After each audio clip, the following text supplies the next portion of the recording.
गेली 22 वर्षांची विश्वसनीय परंपरा म्हणजेच संदेश चष्माघर। सर्व प्रकारचे ब्रँडेड गॉगल्स आणि स्पेक्ट्स उपलब्ध। प्रोग्रेसिव्ह लेन्सेसची संपूर्ण रेंज, नेत्रतज्ञांमार्फत नेत्र तपासणी, कम्प्युटर यूजसाठीचे सर्व प्रकारचे चष्मे उपलब्ध। खात्रीशीर, विनम्र आणि तत्पर सेवा। ठिकाण संदेश चष्माघर, गाळा नंबर 31 आणि 32, बस स्टँड कॉम्प्लेक्स, पहिला मजला, दत्त मंदिरा शेजारी, संगमनेर।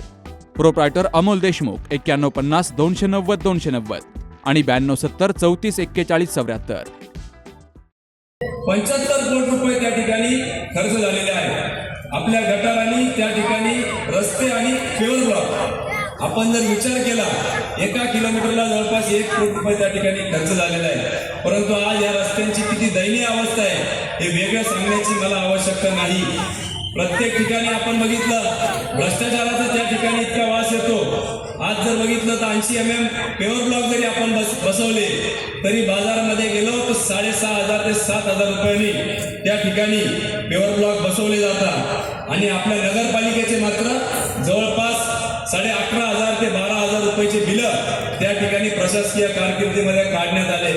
एवढंच नव्हे तर मृत जनावरं त्या ठिकाणी विल्हेवाट लावण्याची जी काय नगरपालिकेमध्ये एक मुभा आहे त्याच्या अंतर्गत 4 वर्षामध्ये जवळपास 4-5 हजार मृत जनावरं त्या ठिकाणी विल्हेवाट नुसते कागदावर दाखवले आणि त्याचे देखील लाखोचे बिलं या ठिकाणी नगरपालिकेने काढलेले आहे। हे फक्त भाषण देण्यापुरती या ठिकाणी मी उभा नाहीये, ही सगळी माहिती खऱ्या अर्थाने माहितीच्या अधिकारामध्ये त्या ठिकाणी आपल्याला मिळालेली आहे।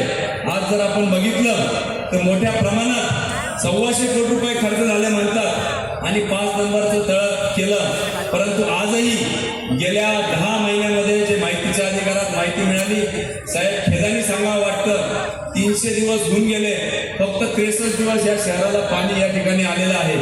63 दिवस, एका दिवसाला आपल्याला 1 लाख रुपये त्या ठिकाणी जवळपास पाणी पुरवठ्यावर खर्च त्या ठिकाणी दाखवला जातो। एवढंच नव्हे तर 4 वर्षापूर्वी ज्यावेळेस आमदारांची कारकीर्द चालू झाली त्यावेळेस स्वच्छतेवरचा खर्च हा 2 कोटी रुपये वर्षाचा होता। 17 लाखाच्या आसपास महिन्याला त्या ठिकाणी खर्च व्हायचा।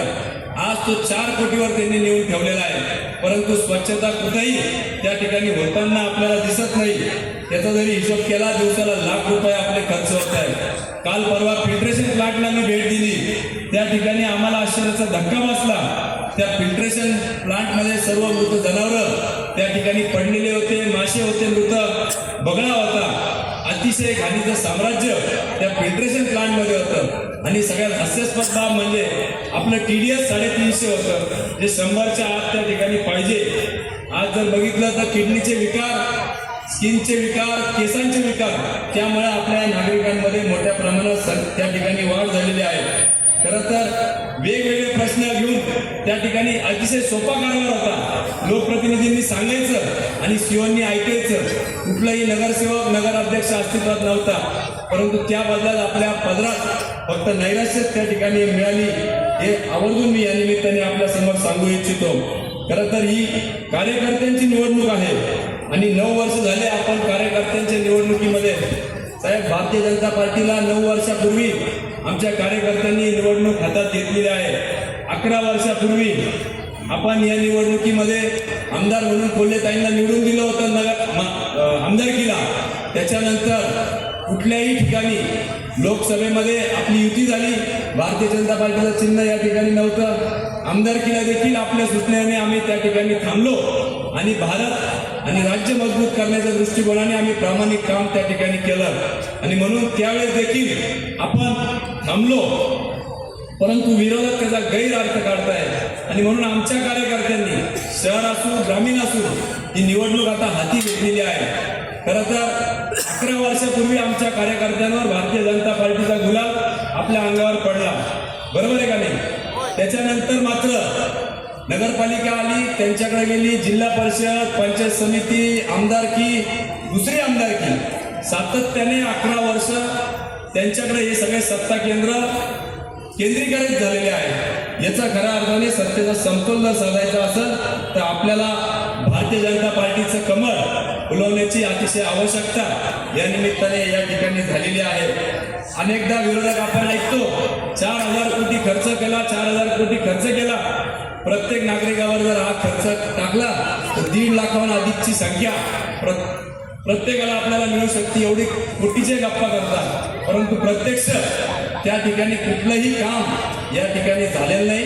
टक्केवारीचा साम्राज्य या लोकप्रतिनिधींच्या कालखंडीमध्ये त्या ठिकाणी झालेलं आहे. मागच्या वेळी नगरसेवक जरी जास्त आले, परंतु नगराध्यक्ष आपला आलेला नव्हता, म्हणून अनेक काम करायला अडथळे आपल्याला त्या ठिकाणी अडचण आली. वेळोवेळी सत्तेत नसताना देखील आपण सातत्याने काम करत राहिलो. विश्वासनामा आपण 1,500 लोक ते 2,000 लोकांचे अभिप्राय आपल्याला जनतेच्या माध्यमातून मिळाले आणि त्याच्यानंतर आपण हा विश्वासनामा बनवलेला आहे. आपण या ठिकाणी फक्त एवढाच विश्वास देऊ इच्छितो की त्या विश्वासनाम्यामधले प्रत्येक गोष्टी आम्ही हे सत्यात उतरवणार आहोत. त्यातले काही गोष्टी आज आपण या ठिकाणी सिंगल ॲप असेल किंवा टोल फ्री नंबर असेल तो आपण आदरणीय बावनकुळे साहेबांच्या माध्यमातून लॉन्च केलेला आहे. एवढंच नव्हे तर प्रत्येकाला घरांचं जे स्वप्न आहे ते खऱ्या अर्थाने पूर्ण होताना आपल्याला बघायचं आहे आणि त्याकरता बावनकुळे साहेब आपल्यामध्ये आलेले आहेत. एकदा बावनकुळे साहेबांना तो प्रश्न मार्गी लावण्याचा आहे अशी सूचना आदरणीय देवेंद्रजींनी दिलेली आहे. आपली निवडणूक जशी पुढे गेली, वर्षा बंगल्यावर मी आणि ताई आदरणीय मुख्यमंत्री साहेबांना भेटायला गेलो होतो. त्या ठिकाणी योगायोग बावनकुळे साहेब देखील होते आणि समोरासमोर खरं तर सांगायला आनंद होतो की बावनकुळे साहेबांना मुख्यमंत्र्यांनी सांगितलं की आपल्याला कोपरगावकरांचा घराचा प्रश्न कायमचा त्या ठिकाणी मिटवायचा आहे. आपल्याला त्यांचे 7-12 उतारे त्यांच्या नावावर करायचे आहे आणि हेच शब्द खरं तर ऐकायला आम्ही सर्व कोपरगावकर आतुरतेने आपली या निमित्ताने साहेब वाट पाहत होतो. अनेक गोष्टी या ठिकाणी जर बघितलं, आज आपल्या प्रत्येकाच्या डोक्यावर ज्यावेळेस कोल्हेताईंच्या कारकिर्दीमध्ये नगरपालिकेचा कारभार चालू होता, दरेकर मॅडम CEO होत्या. 7 कोटी रुपयाच्या ठेवी आपल्या त्यावेळेस होत्या. नंतरच्या काळात त्या 40 लाखावर आल्या. परंतु आज जर बघितलं तर 6.5 कोटीवरून अधिकचा पैसा आपली देणेदारी आहे. इरिगेशनची आपली पाणीपट्टी थकलेली आहे. आमच्या युवकांना रोजगार त्या ठिकाणी अजून मिळत नाहीये. खरं तर नगरपालिकेचा जरी हा साहेब विषय नसला तरी सातत्याने समृद्धी महामार्ग गेल्यावर या ठिकाणी स्मार्ट सिटी आली होती ताईंच्या कालखंडामध्ये. आजही मी नागरिकांना विनंती कराल की आपण यूट्यूबवर जा, सर्च करा. याच विद्यमान लोकप्रतिनिधींनी त्यावेळेस विरोध केला आणि ती हक्काची आपली स्मार्ट सिटी 5,000 एकरावर शिर्डी आणि कोपरगावच्या मध्ये येणार होती. 15,000हून अधिकच्या युवकांना आपल्याला नोकऱ्या मिळणार होत्या. त्याचबरोबर इतरही लोकांना सेंट्रिंग काम असेल, फळ विक्रेते असेल, टॅक्सीवाले असतील, रिक्षावाले असतील, सगळ्यांना जे काही हातावरचे पोट भरतात त्या सगळ्यांना त्या ठिकाणी काम मिळालं असतं. परंतु फक्त स्वतःचा राजकीय स्वार्थापोटी त्या ठिकाणी आमदारांनी मोठ्या प्रमाणात विरोध केला, निदर्शनं केले. एवढंच नव्हे तर हायकोर्टात गेले आणि आपल्या इथली स्मार्ट सिटी घालून शेजारच्या तालुक्यामध्ये गेली. परंतु मागच्या वेळेस आदरणीय देवेंद्रजी साहेब फडणवीस साहेबांना आपण विनंती केली ती स्मार्ट सिटी सुद्धा लवकरच त्या ठिकाणी ते मार्गी लावणार आहे असा शब्द आपल्याला त्यांनी दिलेला आहे. त्यानंतर आपण संजीवनी युवा प्रतिष्ठानच्या माध्यमातून आमचे युवा सेवक या ठिकाणी उपस्थित आहेत. हजारोंच्या सह्या घेऊन आम्ही साहेब निवेदन दिलं होतं आणि त्याची पूर्तता देखील आदरणीय देवेंद्रजींनी केली. त्या ठिकाणी आम्ही मागणी केलेली अतिरिक्त ज्याच्याने देखील हजारो युवकांना रोजगार आपल्याला मिळू शकतो आणि आमच्या युवकांना हाताला काम मिळेल असे अनेक प्रश्न खरं तर या ठिकाणी मला आपल्या समोर मांडायचे आहे. परंतु विश्वासनाम्याच्या माध्यमातून, कॉर्नर सभेच्या माध्यमातून योग्य वेळी आपल्या समोर ते मांडलेले आहे. खरं तर आमचे ग्रामीण भागातला एक प्रश्न आहे साहेब, तिथंही अतिक्रमणाचे घरकुलं नियमन करायचे, तो देखील आपण आपल्या स्तरावर जर मिटवला तर निश्चितपणाने त्याचा फायदा कोपरगाव तालुक्यातील जनतेला होईल. त्याचप्रमाणे पश्चिमेचं पाणी पूर्वेकडं हा ऐतिहासिक प्रकल्प देवेंद्रजींनी हातात घेतलेला आहे. परंतु त्याला जर गती मिळाली तर आमच्या या कोपरगावच्या बाजारपेठेत देखील या ठिकाणी आम्हाला चांगलं काम होईल. ट्रक टर्मिनलची आत्ताच आम्ही आपल्याकडे माहिती घेतलेली आहे. शासकीय जागेवरील घर नियमन करणं, नगर परिषदेचे हद्दीतील खरं तर 20 झोपडपट्टी असून हनुमाननगर असेल, आमचे हनुमाननगरचे लोक आहे का हातवरती करा, हनुमाननगर असेल, दत्तनगर असेल, महादेवनगर असेल, 1 व 2 गोरबानगर असेल, गजानन नगर असेल, निंबारा मैदान असेल, गांधीनगर असेल, SG विद्यालय गांधीनगरचं इंडोर गेम हॉल असेल, टिळकनगर असेल, संजयनगर, सुभाषनगर 1 व 2, लक्ष्मीनगर, साईनगर, येवला रोड, खडकी, जिजामाता उद्यान, दत्तपार्क, टाकळी नागा हे सगळेच परिसर आमचे उतारे साहेब नावावर झाले नाहीये.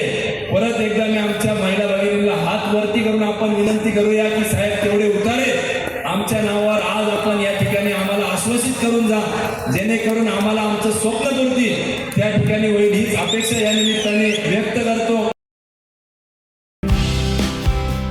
आपलं स्वतःचं घर असावं, तेही निसर्गाच्या सानिध्यात आणि अगदी परवडणाऱ्या किमतीत.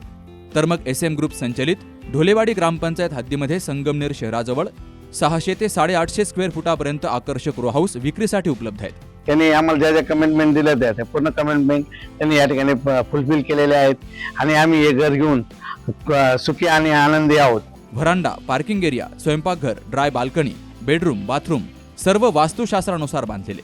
समोर प्रशस्त रस्ता, शुद्ध हवा आणि पाणी, वीज, स्ट्रीट लाईट यांसह सर्व मूलभूत सुविधा उपलब्ध. खूप छान रो हाऊस आहे, लो बजेट मध्ये, शिवाय आपल्याला परवडेल असे आहे. त्याच्यामुळे तुम्ही बिनधास्त घेऊ शकतात. सगळ्या सुखसोयी आहेत इथे. तेव्हा आपल्या स्वप्नातील घरासाठी आजच संपर्क करा. SM group 97 501 93 901.